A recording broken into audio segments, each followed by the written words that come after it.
Welcome back to Am I Famous Yet? This is Chapter 9 called Wake Up Call.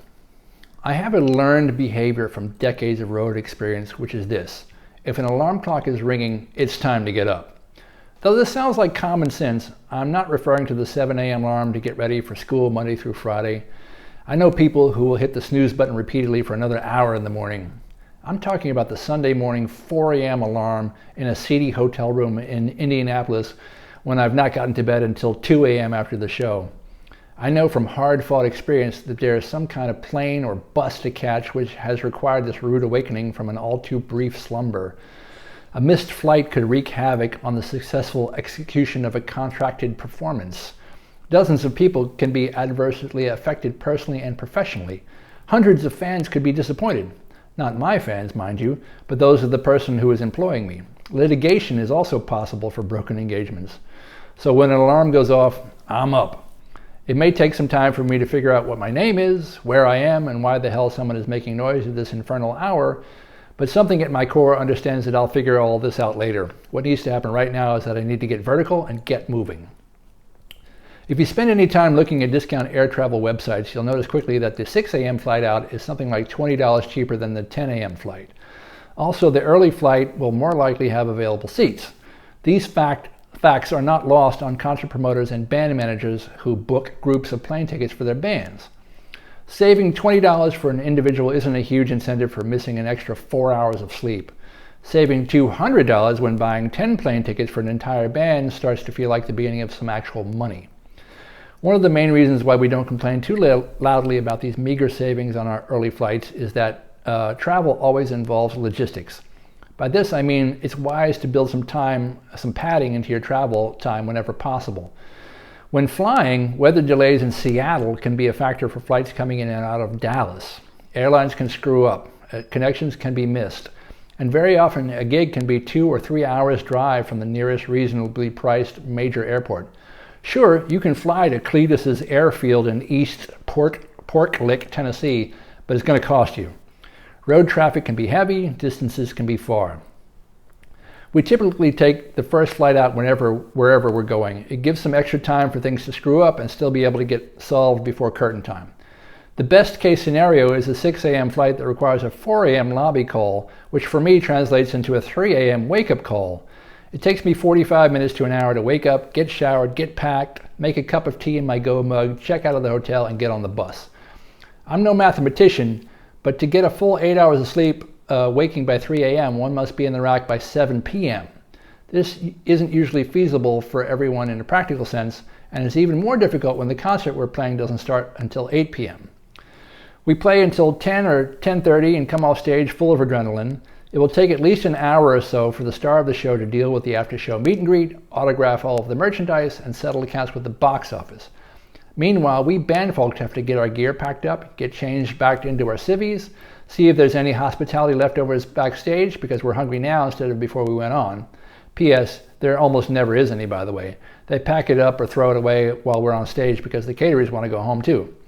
By the time we get the band and the singers back on the van or on the bus and get back to the hotel, it's well after midnight. Even if there isn't a hotel bar still open in this godforsaken one-horse town where we can unwind and do a post-mortem of the show, we're not going to hit the rack until 1 a.m. at the very earliest. That's right. Enjoy your 2 hours of sleep before that alarm goes off. I have a commonly recurring malady that I call an oldies cold. A typical oldies gig involves a 6 a.m. flight out on a Saturday morning after playing some other gig late Friday night, and a 6 a.m. flight back home the very next Sunday morning with a show thrown in there in Tahlequah, Oklahoma. Where, you ask? Exactly. Basically, you get no sleep for 3 days and travel for hours in an enclosed petri dish of an airplane. Morning, you wake up with a cold almost every time. The hotel in Tahlequah could be anything from a Bates Motel to a Four Seasons. You never know. And it really doesn't matter much. I have stayed in a whole bunch of 5-star hotels for only 3 hours at a time. This business is all glamour all the time. Don't let anyone tell you differently. But surely, you protest. Once you reach a certain level of the business, the travel and accommodations must get more humane, no? The hotels may get nicer, but the travel stays ever as brutal. We often say that we do the gigs for free. What we get paid for is the travel. As an illustration, I will tell you about the first weekend I ever did on the road with Rock and Roll Hall of Famers Little Anthony and the Imperials. The Imperials recorded Tears on My Pillow in 1958 and haven't stopped moving ever since. They got inducted into the Rock and Roll Hall of Fame in 2009. After a few missed scheduling attempts years early, I finally got to play with them in 2010. We played on a Friday night at a nice theater in Naples, Florida, and Saturday at a casino in Niagara Falls, Ontario, Canada. I don't know what your level of familiarity is with airline hubs and common routing, but I can tell you this: you can't get there from here. We had a 4 a.m. lobby call to make a 6 a.m. flight to Washington, D.C., just enough time to run through the airport on a short layover, catch a flight to Buffalo, New York, grab a bus, clear Canadian customs, parentheses, does anyone in show business ever have any prior arrests that slow down border crossings? Nah, close parentheses. Make it to the sound check in Niagara Falls and play the show. That's a full day right there. We did have time to make it to the all-you-can-eat buffet before the show to try and caffeinate ourselves enough to perform that night. We were most amused that the tables in the cafeteria all had signs cautioning the patrons that there was a 90-minute limit on visits to the buffet. Clearly, if there's a need to make a sign, this is enough of a problem to warrant doing so. Be warned, folks. If you're ever up in Niagara Falls, you may only have an hour and a half to strap on the old feedback, so don't waste your time with the idle chit-chat. My point is that these were Hall of Fame performers who'd been on the road for the last 52 years by the time I met them. They were in their 70s and highly respected artists. When a 70-year-old industry veteran tells you young whippersnappers that you need to be in the hotel lobby at 4 a.m., the only possible respectful response is, yes, sir. Occasionally, people miss their call time. This is to be avoided at all costs because you don't want to become that guy. Nobody wants to be that guy. Friends of mine on long bus tours have had a policy that the bus call time was non-negotiable. The bus left at 8 a.m. or whenever the appointed hour, no matter what. If you missed the bus, you were riding the dog. That meant it was your responsibility to get yourself to the next city on the Greyhound bus, aka the dog. As de facto road manager on many of these trips, it has once in a while fallen to me to make the call to roust someone who was late for the bus. The exchange was always some variation of this. Ring, bewildered, raspy voice, hello, road manager, will you be joining us today? Slowly dawning, newly panicked voice, oh shit, I'll be right there. 15 minutes later, they drag their sorry carcass that looks like it had just been hit by a truck down the bus aisle past a dozen people who are already unhappy that they are up that early too. And scene. It happens often enough that this isn't a huge deal, except sometimes it's a big deal. We had a horn player miss a bus call in London once. We were staying at a bed and breakfast type of place that didn't have phones in the room. The only remedy was to go knock on the door. Since there was, this time there was no answer. It was time to pound on the door. Nothing. Said horn player's brother was also in the band and knew from years of road experience with said horn player that there was absolutely no way to wake him up short of getting the key from the hotel manager, opening up the room, and physically dragging him out of bed. This was a bit above my pay grade. I decided that this should be a family activity, so I sent the horn player's brother to get him up and get him on the bus. It took a little longer than it probably should have, but we made it to the next show. I cite this example for two reasons. One, because it was an extreme version of the wake-up call. Having to forcibly enter a hotel room to get someone up is heavy stuff. And two, because said horn player's brother ended up pulling a very similar stunt with the same band years later. These cats are great players and great people. Anyone can miss an alarm, so two such incidents in a dozen years isn't exactly an extraordinary failure rate. That being said, brother number two's incident set off quite a bit of panic. We were in Tokyo this time for only 2 or 3 nights of shows. This was a 13-hour flight from New York, a 14-hour time zone difference, 2 nights of highly jet-lagged performing, and another 13-hour flight immediately back to New York. We've done that trip a bunch of times. It's beautiful there. The Japanese are amazing and lovely people.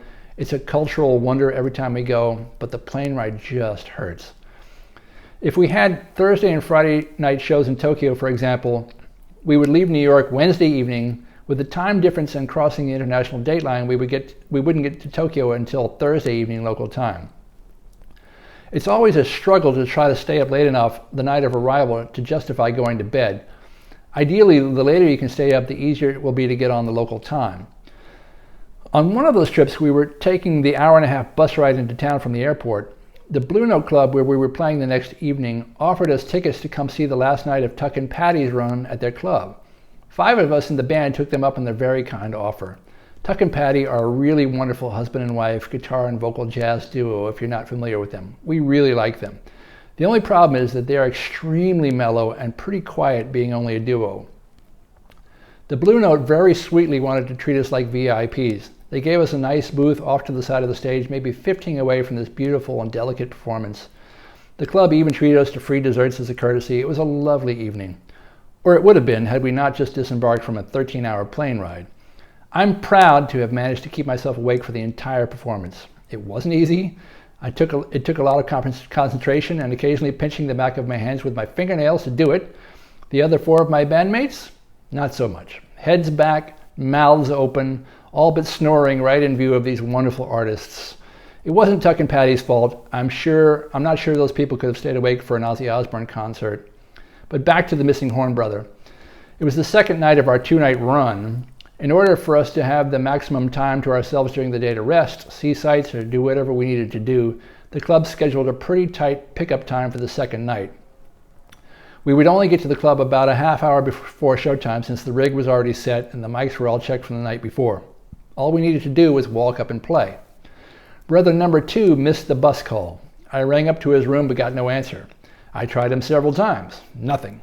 We were kind of up against the wall. Either we had to leave right then or we were in danger of starting the first of our 2 shows that evening late. Late starts are not tolerated in Japan. The train runs on time in that country. We had to bail and leave him at the hotel, not knowing where he was or whether he was dead or alive. There have been a couple of famous American bass players who have died in that town. One of them died in the very same hotel we were staying. It wasn't unheard of, though. As a bass player myself, I thought I should have had more to worry about than the horn player. Some folks in our touring party went into panic mode by now. There were fears voiced that maybe he had OD'd in an alley somewhere or had been robbed and killed by a pimp over a hooker. I thought this was a little extreme and pulling the fire alarm way too early, especially since I knew the cat well and hadn't experienced any such behavior from him at all. Of the 2 brothers, the one sleeping in London hotel room was probably the one to worry about. But there had been precedent for all of these doomsday scenarios in the music business. We all knew people who had befallen such fates. I certainly hoped the cat wasn't dead, but I had a couple of more immediate concerns. For one thing, I found the panic in the band room to be premature, unnecessarily upsetting, and definitely distracting from everyone's ability to stay focused and perform well that evening. For another thing, as the band's music director, I was having to retool the show a bit in my mind on the spot to steer the band away from songs that featured this horn player. I was pretty sure we could pull it off if we had to, but it was requiring some mental math on my part to make sure it would run smoothly. Fortunately, we had a local friend who offered to stay behind, get the hotel manager to open up the room, and get the cat to the gig if he wasn't indeed still breathing. The band were already at the venue. None of us had cell phones that worked internationally. Plus, we were about to go on stage. I didn't know if the cat was alive or dead until he magically walked up on stage during the 3rd song. That show was completed on schedule and the contract fulfilled. Afterward, we found out what had happened. Because of the jet lag and having the heavy curtains over the hotel windows, he woke up at 4 in the afternoon, looked at the clock, and decided it was 4 a.m. rather than 4 p.m. He did a wise thing then, which was to take a sleeping pill so that he would sleep through the night and be back closer to local time by the next day, except that he ended up taking the pill 2 hours before he was supposed to be in the lobby for bus call. He was out. Our local friend got the hotel manager to open up the room door, got the horn player up, got him dressed, and got him to the gig and on stage about 11 minutes into the show. Not bad considering. He was very apologetic. The worst of these missed lobby calls I ever had was with a drummer at a gig in Pittsburgh. It was bad for a few reasons. The whole thing started out on the wrong foot and got worse as the situation wore on. I had hired a fusion jazz drummer with an excellent reputation who had played with some pretty famous people. This guy was a monster player. I was excited to have him on the gig, but this gig was backing a classic soul singer, not fusion jazz.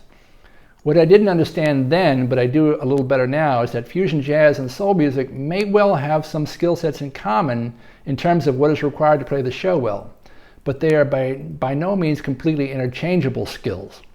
A jazz gig requires chops, a lot of chops.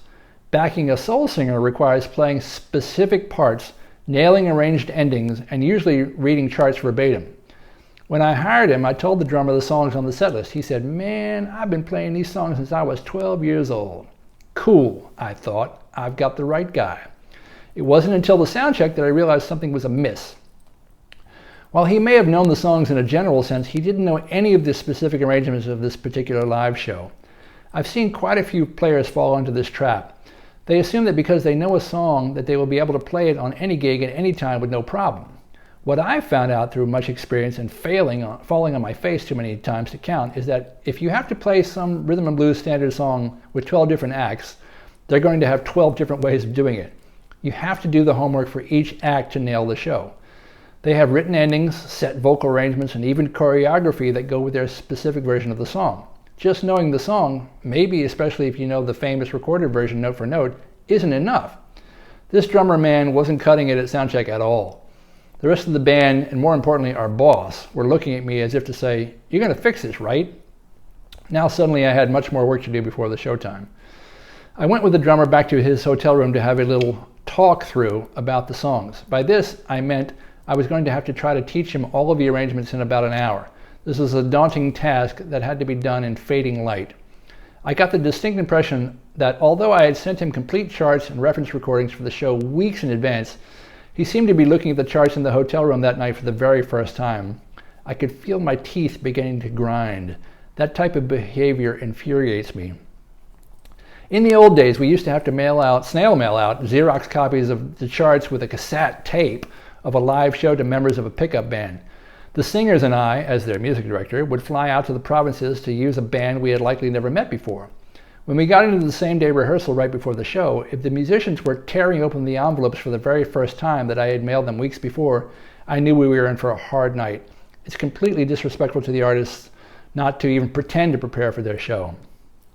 Back in Pittsburgh, we finished the talk through, drummer boy and myself. Come showtime, we went up on stage, and as we were plugging in our guitars and tuning up, the drummer said to me, "Oh man, I left my charts back in the hotel room." This guy was suddenly no longer on my Christmas card list, but there was nothing I could do about it. It was time for the curtain to go up. What I ended up having to do was spend the entire night facing the drummer and being his own personal music director.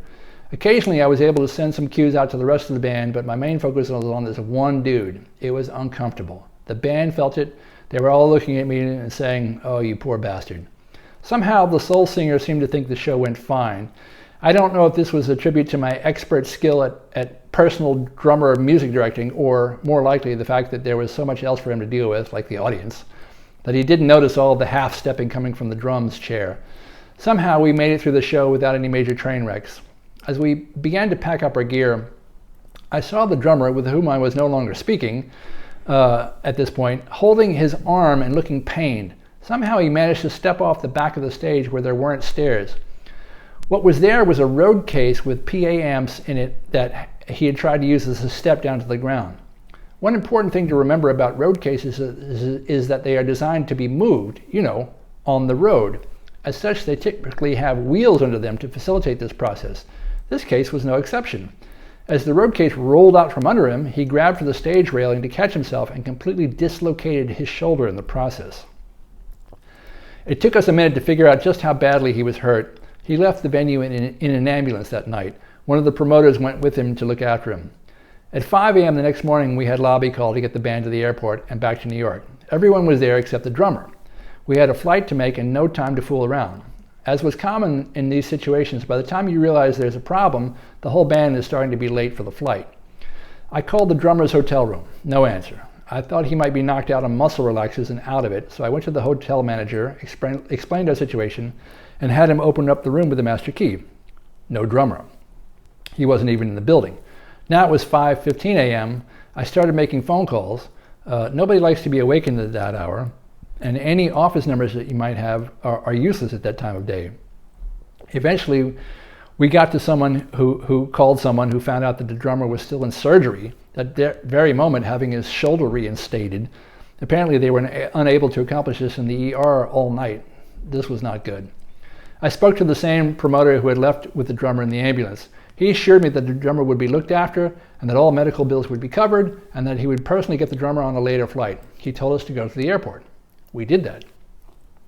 There were eventual lawsuits to cover his medical expenses that dragged on for years.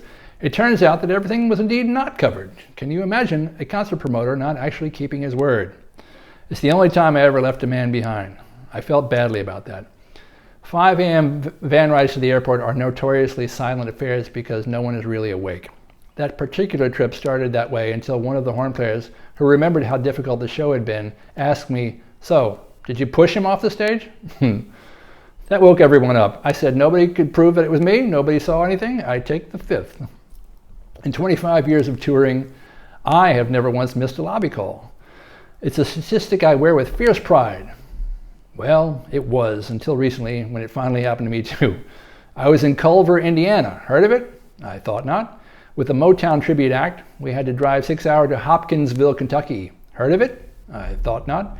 For the next show, the band leader told me we had a 6 a.m. rollout after getting back to the hotel after 1 a.m. exhausted. Thank you very much, I said. I made a note in the calendar of my smartphone, 6 a.m., I wrote, and then I set my alarm for 6 a.m. I like to be prepared. It wasn't until 6 a.m. when my alarm clock went off that I realized my mistake. Oh, no, I thought. I start hustling faster than I've ever hustled. At 6:05, the phone rang. I didn't even ask who it was. I knew. I answered the phone by saying, "I'm terribly sorry, sir. I'll be there as soon as I can." "Don't worry," he said. "Take your time." This means the opposite of what was actually said, of course. It is always amazing to me that there are always new things for me to learn, new lessons, new experiences, even after having done this for so long. What I learned that day was that it was possible for me to go from a dead sleep to a bolt upright panic, throw all of my stuff into a luggage, throw on some clothes, and get into the bus within 6 minutes. I definitely wasn't as showered as I hoped to be, nor with teeth as brushed as I might have liked, but I was on the bus. And the band wasn't too pissed off at me. They were a little, as they should have been. I also learned that even with a 6-hour bus ride ahead and comfortable padded seats, even after only sleeping 4 hours in the hotel, the last thing I'm able to do after that much panic and adrenaline is to be able to take a nap. I watched the sun come up over the cornfields of Indiana out of the bus window that day.